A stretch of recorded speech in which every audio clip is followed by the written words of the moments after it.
أعوذ بالله من الشيطان الرجيم. براءة من الله ورسوله إلى الذين عاهدتم من المشركين فسيحوا في الأرض 4 أشهر واعلموا أنكم غير معجز الله وأن الله مخزي الكافرين. وأذان من الله ورسوله إلى الناس يوم الحج الأكبر أن الله بريء من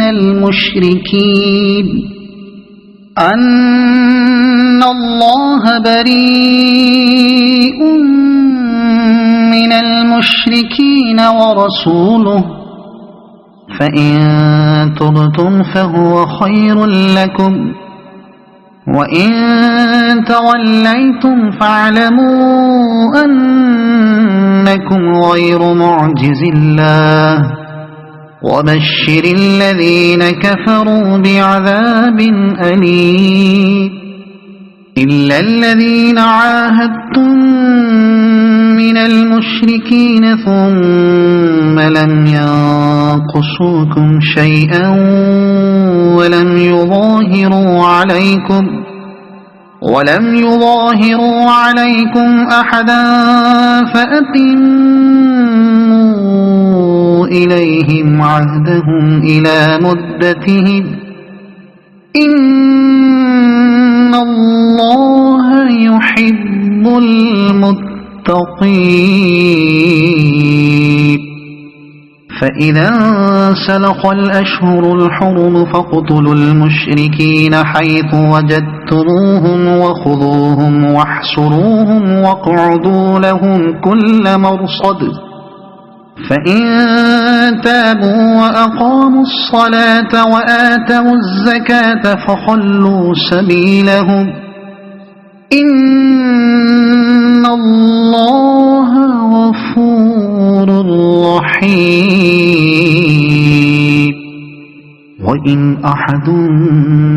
من المشركين استجارك فأجره حتى يسمع كلام الله ثم أبلغه مأمنه ذلك بأنهم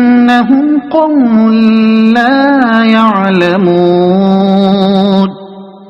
كيف يكون للمشركين عهد عند الله وعند رسوله إلا الذين عاهدتم عند المسجد الحرام فما استقاموا لكم فاستقيموا لهم إن الله يحب المتقين. كيف وإن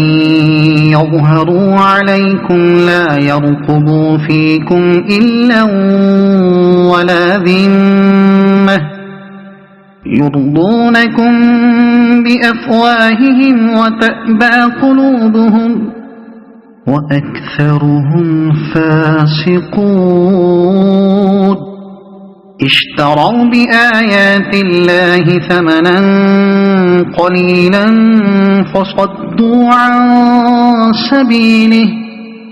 إنهم ساء ما كانوا يعملون. لا يرقبون في مؤمن إلا ولا ذمة وأولئك هم المعتدون. فإن تابوا وأقاموا الصلاة وآتوا الزكاة فإخوانكم في الدين ونفصل الآيات لقوم يعلمون. وإن نكثوا أيمانهم من بعد عهدهم وطعنوا في دينكم وإن نكثوا أيمانهم من بعد بعد عهدهم وطعنوا في دينكم فقاتلوا أئمة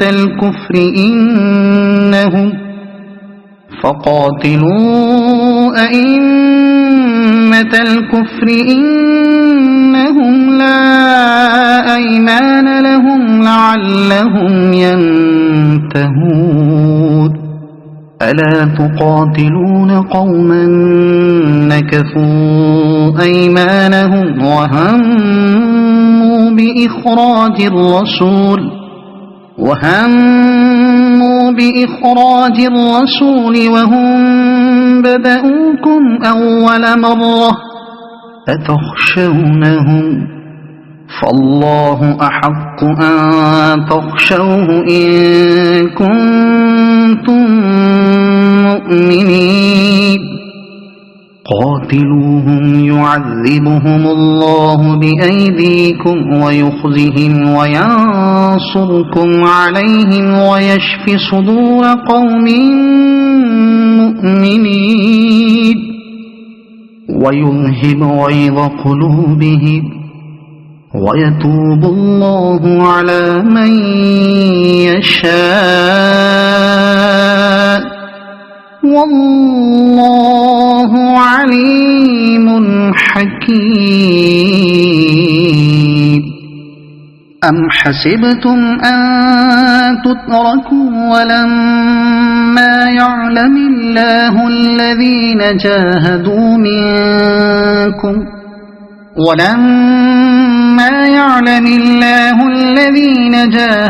منكم ولم يتخذوا من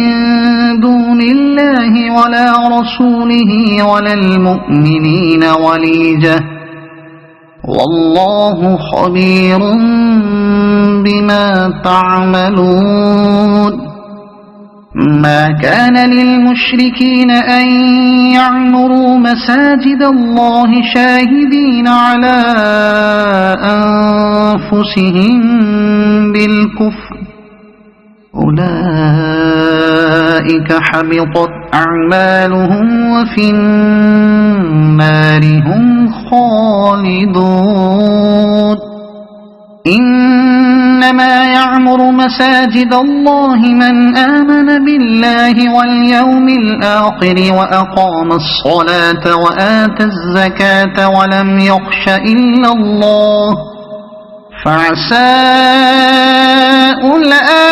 أولئك أن يكونوا من المهتدين أجعلتم سقاية الحاج وعمارة المسجد الحرام كمن آمن بالله واليوم الآخر وجاهد في سبيل الله لا يستوون عند الله والله لا يهدي القوم الظالمين الذين آمنوا وهاجروا وجاهدوا في سبيل الله بأموالهم وأنفسهم أعظم درجة عند الله وأولئك هم الفائزون يبشرهم ربهم برحمة منه ورضوان وجنات لهم فيها نعيم مقيم خالدين فيها أبدا إن الله عنده أجر عظيم يا أيها الذين آمنوا لا تتخذوا آباءكم وإخوانكم أولياء إن استحبوا الكفر على الإيمان ومن يتولهم منكم فأولئك هم الظالمون إن كان آباؤكم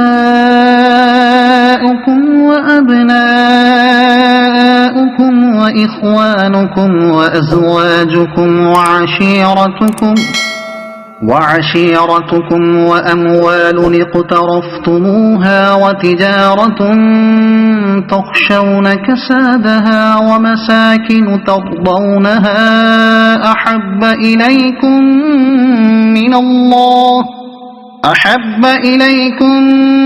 من الله ورسوله وجهاد في سبيله فتربصوا حتى يأتي الله بأمره والله لا يهدي القوم الفاسقين. لقد نصركم الله في مواطن كثيرة ويوم حنين إذ أعجبتكم كثرتكم فلم تغن عنكم شيئا وضاقت عليكم الأرض بما رحبت ثم وليتم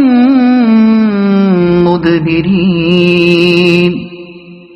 ثم أنزل الله سكينته على رسوله وعلى المؤمنين وأنزل جنودا لم تروها وعذب الذين كفروا وذلك جزاء الكافرين. ثم يتوب الله من بعد ذلك على من يشاء والله غفور رحيم. يا أيها الذين آمنوا إنما المشركون نجس فلا يقربوا المسجد الحرام بعد عامهم هذا وإن خفتم عيلة فسوف يغنيكم الله من فضله إن شاء إن الله عليم حكيم. قاتلوا الذين لا يؤمنون بالله ولا باليوم الآخر ولا يحرمون ما حرم الله ورسوله ولا يدينون دين الحق من الذين أوتوا الكتاب حتى يعطوا الجزية عن يد وهم صاغرون. وقالت اليهود عزير ابن الله وقالت النصارى المسيح ابن الله ذلك قولهم بأفواههم يضاهئون قول الذين كفروا من قبل قاتلهم الله أنى يؤفكون. اتخذوا أحبارهم ورهبانهم أربابا من دون الله والمسيح ابن مريم وما أمروا إلا ليعبدوا إلها واحدا لا إله إلا هو سبحانه عما يشركون. يريدون أن يطفئوا نور الله بأفواههم ويأبى الله إلا أن يتم نوره ولو كره الكافرون. هو الذي أرسل رسوله بالهدى ودين الحق ليظهره على الدين كله ولو كره المشركون. يا أيها الذين آمنوا إن كثيرا من الأحبار والرهبان ليأكلون أموال الناس بالباطل ويصدون عن سبيل الله والذين يكنزون الذهب والفضة ولا ينفقونها في سبيل الله فبشرهم بعذاب أليم يوم يحمى عليها في نار جهنم فتكوى بها جباههم وجنوبهم وظهورهم هذا ما كنزتم لأنفسكم فذوقوا ما كنتم تكنزون إن عدة الشهور عند الله 12 شهرا في كتاب الله يوم خلق السماوات والأرض منها 4 حرم ذلك الدين القيم فلا تظلموا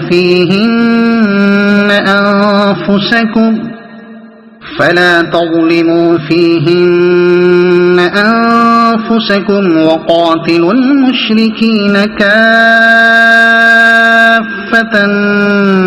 كما يقاتلونكم كافة واعلموا أن الله مع المتقين إنما النسيء زيادة في الكفر يضل به الذين كفروا يحلونه عاما ويحرمونه عاما ليواطئوا عدة ما حرم الله فيحلوا ما حرم الله زين لهم سوء أعمالهم والله لا يهدي القوم الكافرين يا أيها الذين آمنوا ما لكم إذا قيل لكم انفروا في سبيل الله اثاقلتم إلى الأرض أرضيتم بالحياة الدنيا من الآخرة فما متاع الحياة الدنيا في الآخرة إلا قليل إلا تنفروا يعذبكم عذابا أليما ويستبدل قوما غيركم ولا تضروه شيئا والله على كل شيء قدير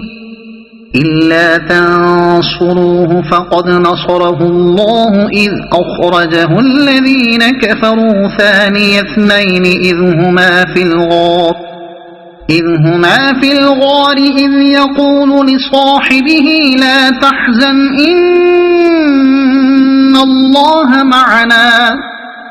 فأنزل الله سكينته عليه وأيده بجنود لم تروها وجعل كلمة الذين كفروا السفلى وكلمة الله هي العليا والله عزيز حكيم انفروا خفافا وثقالا وجاهدوا بأموالكم وأنفسكم في سبيل الله ذلكم خير لكم إن كنتم تعلمون لو كان عرضا قريبا وسفرا قاصدا لاتبعوك ولكن بعدت عليهم الشقة وسيحلفون بالله لو استطعنا لخرجنا معكم يهلكون أنفسهم والله يعلم إنهم لكاذبون عفى الله عنك لم أذنت لهم حتى يتبين لك الذين صدقوا وتعلم الكاذبين لا يستأذنك الذين يؤمنون بالله واليوم الآخر أن يجاهدوا بأموالهم وأنفسهم والله عليم بالمتقين إنما يستأذنك الذين لا يؤمنون بالله واليوم الآخر وارتابت قلوبهم فهم في ريبهم يترددون ولو أرادوا الخروج لأعدوا له عدة ولكن كره الله بعاثهم فثبطهم وقيل اقعدوا مع القاعدين لو خرجوا فيكم ما زادوكم إلا خبالا ولأوضعوا خلالكم يبغونكم الفتنة وفيكم سماعون لهم والله عليم بالظالمين لقد ابتغوا الفتنة من قبل وقلبوا لك الأمور حتى جاء الحق وظهر أمر الله وهم كارهون ومنهم من يقول ائذن لي ولا تفتني ألا في الفتنة سقطوا وإن جهنم لمحيطة بالكافرين إن تصبك حسنة تسؤهم وإن تصبك مصيبة يقولوا قد أخذنا أمرنا من قبل ويتولوا وهم فرحون قل لن يصيبنا إلا ما كتب الله لنا هو مولانا وعلى الله فليتوكل المؤمنون قل هل تربصون بنا إلا إحدى الحسنيين ونحن نتربص بكم أن يصيبكم الله بعذاب من عنده أو بأيدينا فتربصوا إنا معكم متربصون قل أنفقوا طوعا أو كرها لن يتقبل منكم إنكم كنتم قوما فاسقين وما منعهم أن تقبل منهم نفقاتهم إلا أنهم كفروا بالله وبرسوله ولا يأتون الصلاة إلا وهم كسالى ولا ينفقون إلا وهم كارهون فلا تعجبك أموالهم ولا أولادهم إنما يريد الله ليعذبهم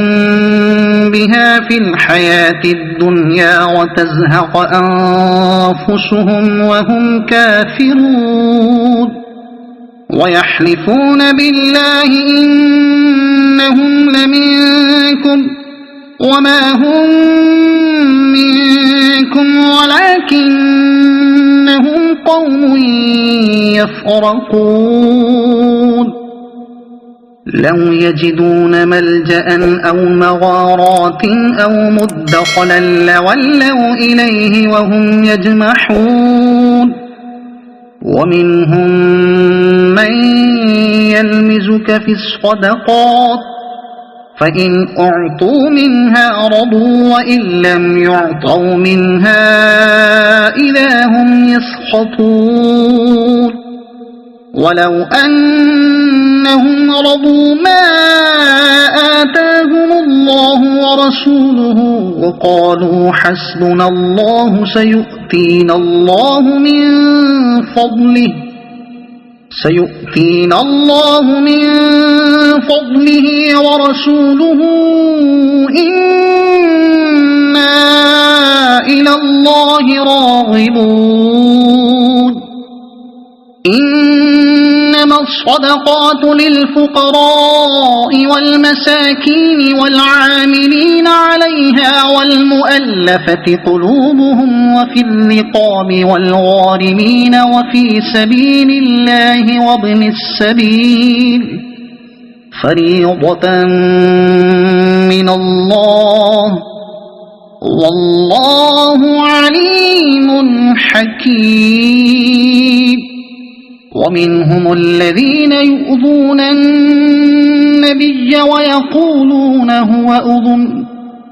قل أذن خير لكم يؤمن بالله ويؤمن للمؤمنين ورحمة للذين آمنوا منكم والذين يؤذون رسول الله لهم عذاب أليم يحلفون بالله لكم ليرضوكم والله ورسوله أحق أن يرضوه إن كانوا مؤمنين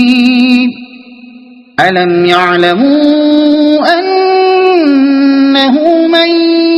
يحادد الله ورسوله فأن له نار جهنم خالدا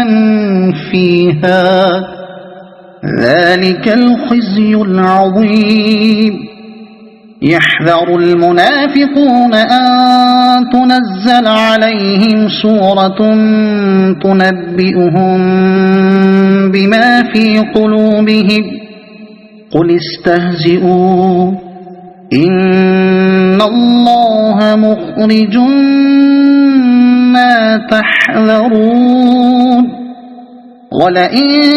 سألتهم ليقولن إنما كنا نخوض ونلعب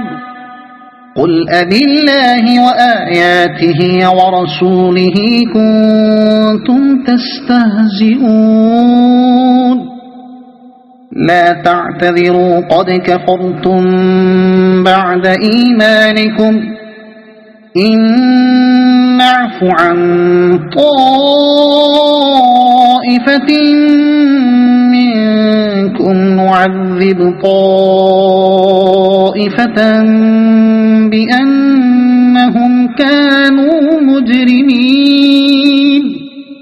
المنافقون والمنافقات بعضهم من بعض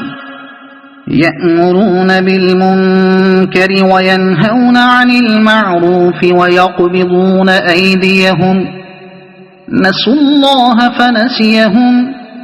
إن المنافقين هم الفاسقون وعد الله المنافقين والمنافقات والكفار نار جهنم خالدين فيها هي حسبهم ولعنهم الله ولهم عذاب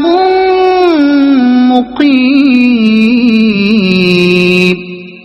كالذين من قبلكم كانوا أشد منكم قوة وأكثر أموالا وأولادا فاستمتعوا بخلاقهم فاستمتعتم بخلاقكم كما استمتع الذين من قبلكم بخلاقهم وخضتم كالذي خاضوا أولئك حبطت أعمالهم في الدنيا والآخرة وأولئك هم الخاسرون ألم يأتهم نبأ الذين من قبلهم قوم نوح وعاد وثمود وقوم إبراهيم وأصحاب مدين والمؤتفكات أتتهم رسلهم بالبينات فما كان الله ليظلمهم ولكن كانوا أنفسهم يظلمون والمؤمنون والمؤمنات بعضهم أولياء بعض يأمرون بالمعروف وينهون عن المنكر ويقيمون الصلاة ويؤتون الزكاة ويطيعون الله ورسوله أولئك سيرحمهم الله إن الله عزيز حكيم وعد الله المؤمنين والمؤمنات جنات تجري من تحتها الأنهار خالدين فيها ومساكن طيبة في جنات عدن ورضوان من الله أكبر ذلك هو الفوز العظيم يا أيها النبي جاهد الكفار والمنافقين واغلظ عليهم ومأواهم جهنم وبئس المصير يحلفون بالله ما قالوا ولقد قالوا كلمة الكفر وكفروا بعد إسلامهم وهموا بما لم ينالوا وما نقموا إلا أن أغناهم الله ورسوله من فضله فإن يتوبوا يك خيرا لهم وإن يتولوا يعذبهم الله عذابا أليما في الدنيا والآخرة وما لهم في الأرض من ولي ولا نصير ومنهم من عاهد الله لئن آتانا من فضله لنصدقن ولنكونن من الصالحين فلما آتاهم من فضله بخلوا به وتولوا وهم معرضون فأعقبهم نفاقا في قلوبهم إلى يوم يلقونه بما أخلفوا الله ما وعدوه وبما كانوا يكذبون ألم يعلموا أن الله يعلم سرهم ونجواهم وأن الله علام الغيوب الذين يلمزون المطوعين من المؤمنين في الصدقات والذين لا يجدون إلا جهدهم فيسخرون منهم سخر الله منهم ولهم عذاب أليم استغفر لهم أو لا تستغفر لهم إن تستغفر لهم 70 مرة فلن يغفر الله لهم ذلك بأنهم كفروا بالله ورسوله والله لا يهدي القوم الفاسقين فرح المخلفون بمقعدهم خلاف رسول الله وكرهوا أن يجاهدوا بأموالهم وأنفسهم في سبيل الله وقالوا لا تنفروا في الحر قل نار جهنم أشد حرا لو كانوا يفقهون فليضحكوا قليلا وليبكوا كثيرا جزاء بما كانوا يكسبون فإن رجعك الله إلى طائفة منهم فاستأذنوك للخروج فقل لن تخرجوا معي أبدا ولن تقاتلوا معي عدوا إنكم رضيتم بالقعود أول مرة فاقعدوا مع الخالفين ولا تصل على أحد منهم مات أبدا ولا تقم على قبره إنهم كفروا بالله ورسوله وماتوا وهم فاسقون ولا تعجبك أموالهم وأولادهم إنما يريد الله أن يعذبهم بها في الدنيا وتزهق أنفسهم وهم كافرون وإذا أنزلت سورة أن آمنوا بالله وجاهدوا مع رسوله استأذنك أولو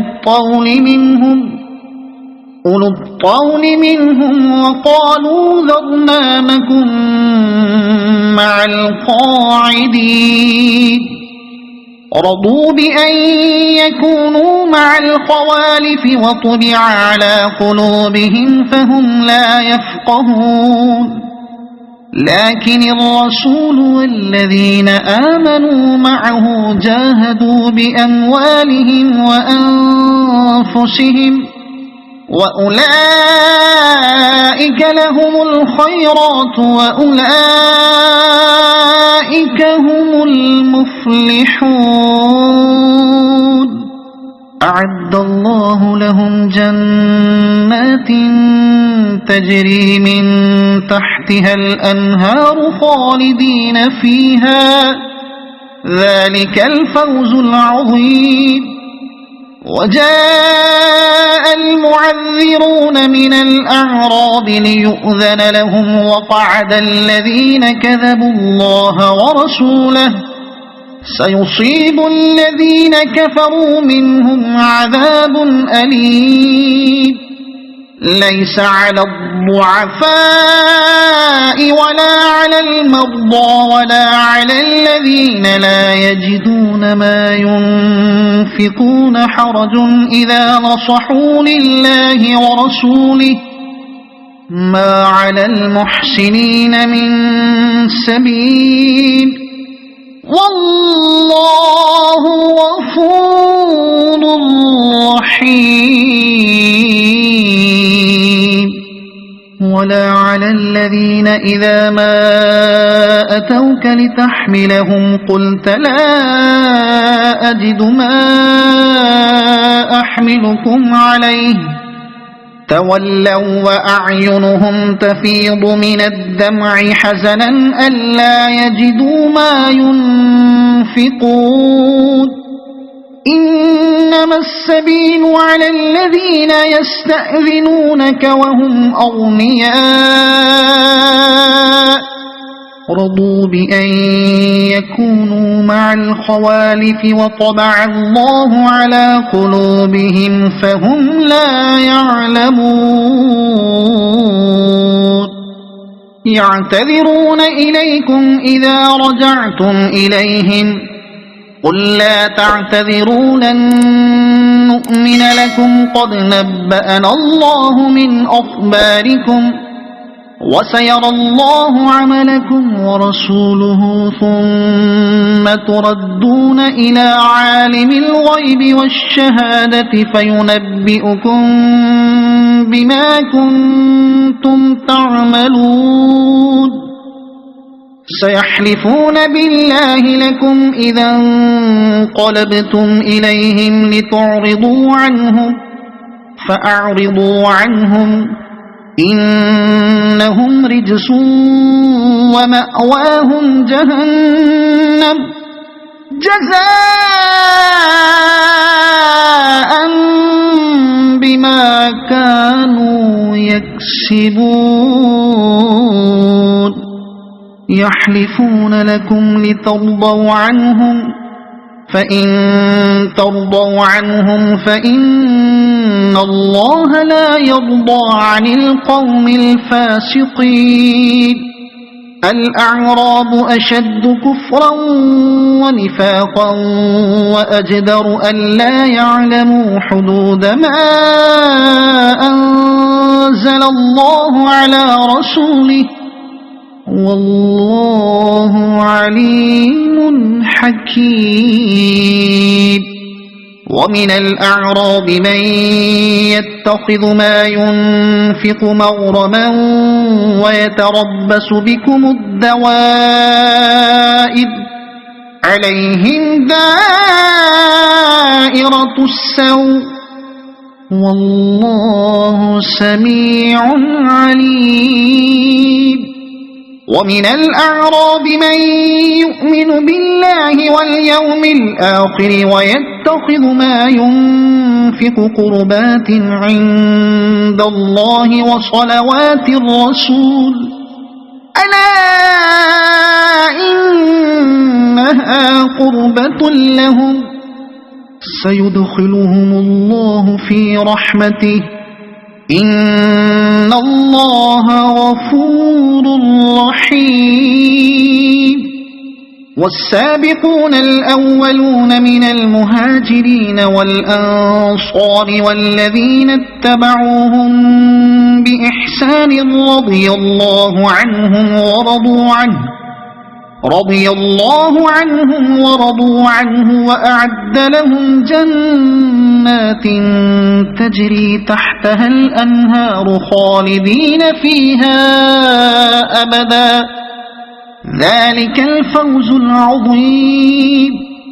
وممن حولكم من الأعراب منافقون ومن أهل المدينة مرضوا على النفاق لا تعلمهم نحن نعلمهم سنعذبهم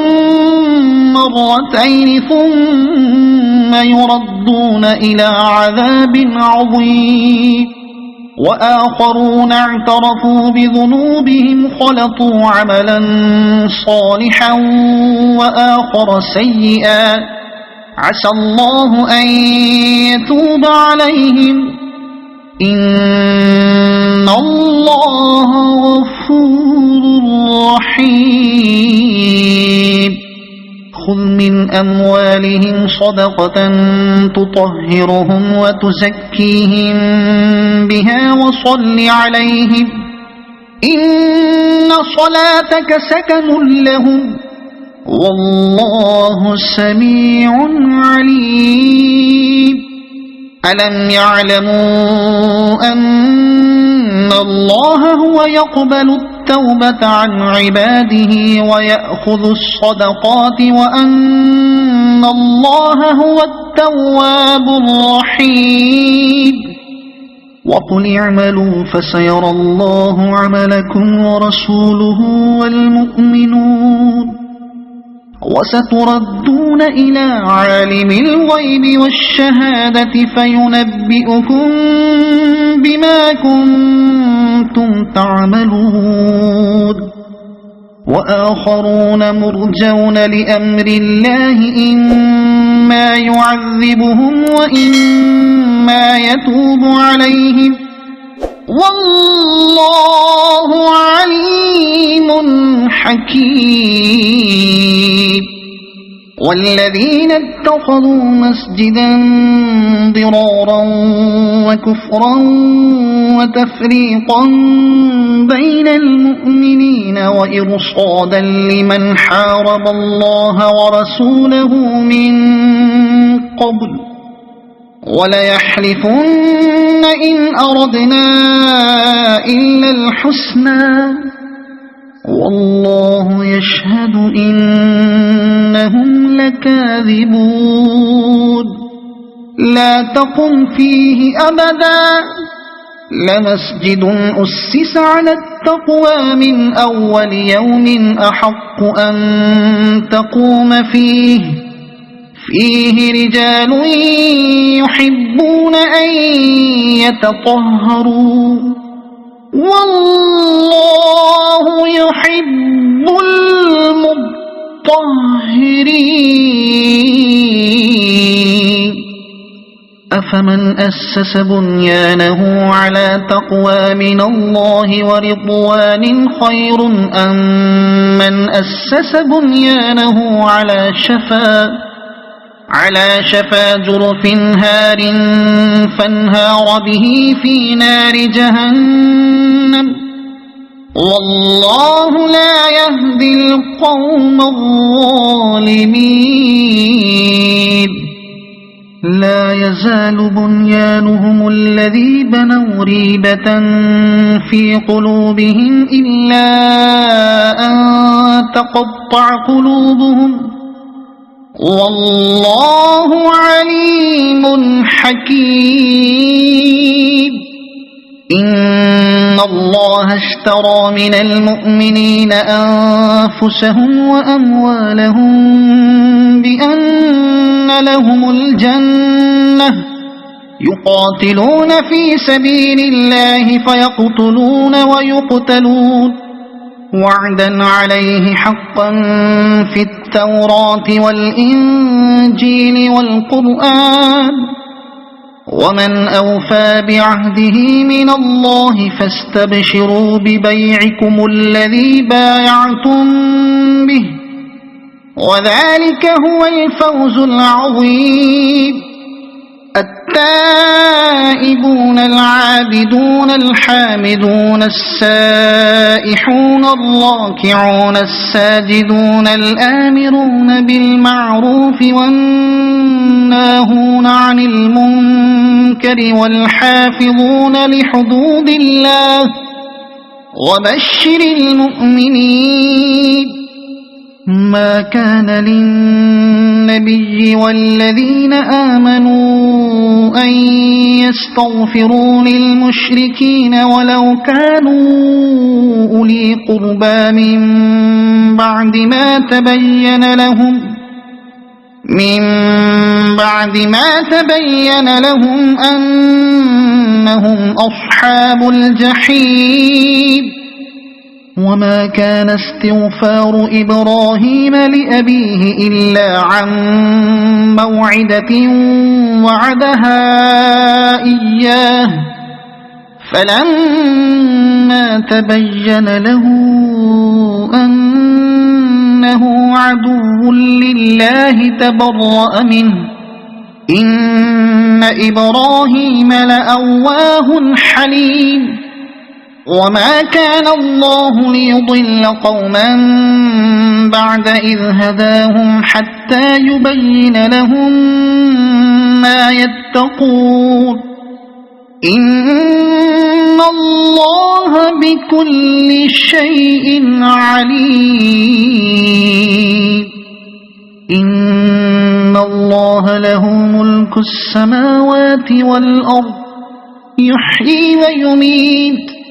وما لكم من دون الله من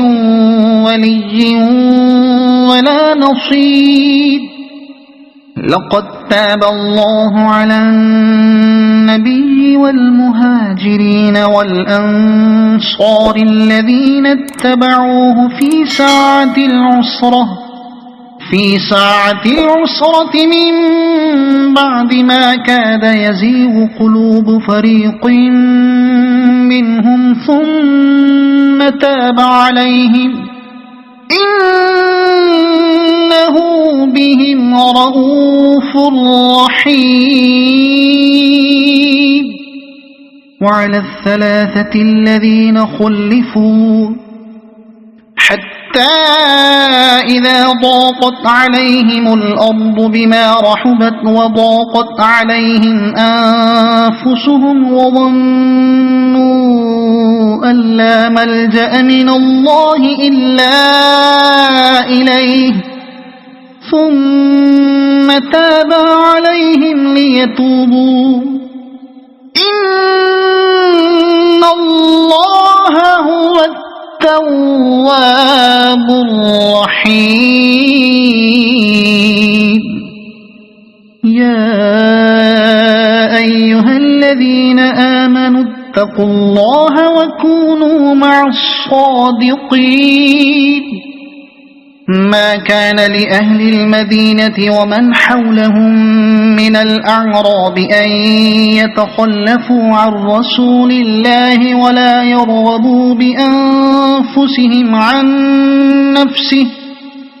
ذلك بأنهم لا يصيبهم ظمأ ولا نصب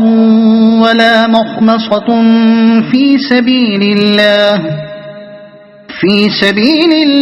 ولا يطؤون موطئا يغيظ الكفار ولا ينالون من عدو نيلا إلا كتب لهم به عمل صالح إن الله لا يضيع أجر المحسنين ولا ينفقون نفقة صغيرة ولا كبيرة ولا يقطعون واديا إلا كتب لهم ليجزيهم الله أحسن ما كانوا يعملون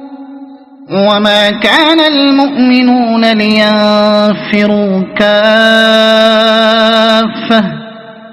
فلولا نفر من كل فرقة منهم طائفة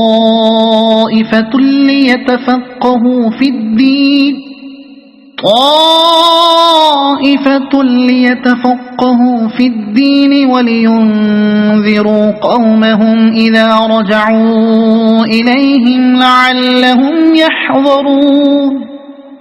يا أيها الذين آمنوا قاتلوا الذين يلونكم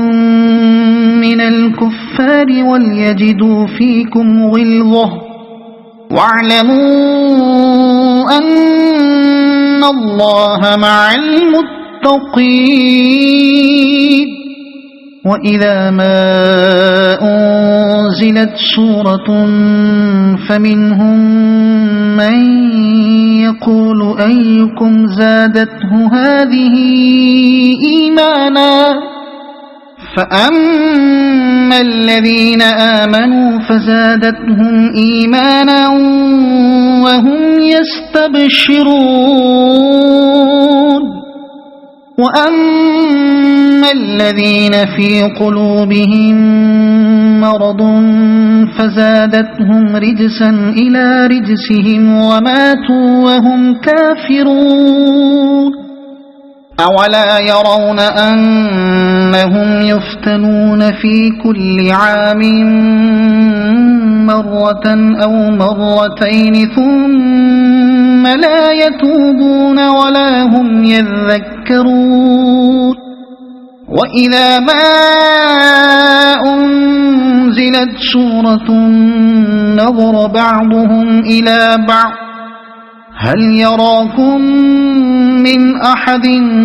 ثم انصرفوا صرف الله قلوبهم بأنهم قوم لا يفقهون لقد جاءكم رسول من أنفسكم عزيز عليه ما عنتم حريص عليكم بالمؤمنين رؤوف رحيم فإن تولوا فقل حسبي الله لا إله إلا هو عليه توكلت وهو رب العرش العظيم صدق الله